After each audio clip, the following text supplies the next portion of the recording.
for a Sunflower Lanyard and used disability services for the first time on the flights I took on the weekend. Let me tell you my experience.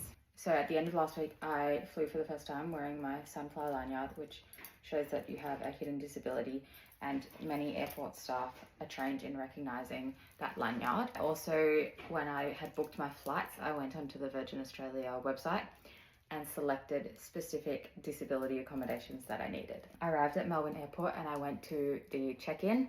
As soon as I checked in, it showed that I needed to get the help of one of the airline staff, and when I did, it gave her information or something about all of the accessibility help support that I needed.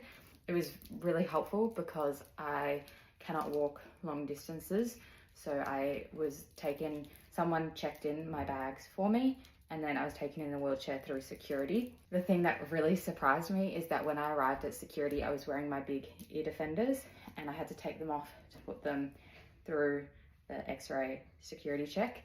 And when I arrived at the security, they noticed I had these, and the security people had their own special noise cancelling ear defenders. So they brought me a pair of theirs that I could wear through the security check, which was really cool and not something I'd asked for or even knew existed. They just saw and reacted, which was really, really cool. As soon as I was through security, a staff member and a buggy arrived and drove me all the way to my gate. When I was waiting at the gate, I was also approached by staff who recognised the lanyard, and they asked if I'd like to board early, which I did, which was really helpful. And I pretty much got the same treatment then when I arrived in Sydney. I was wheelchaired to the gate and then got a buggy through to baggage claim.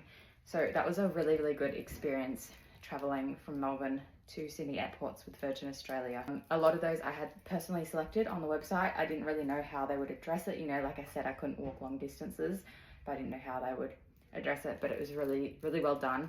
And I felt like it was also pre-planned, that I didn't need to voice my need for help. They just did it without me having to say, which was a really, really helpful thing for me. My second flight, however, back from Sydney to Melbourne didn't go as planned. So wait for part 2 of this video and I'll tell you about that.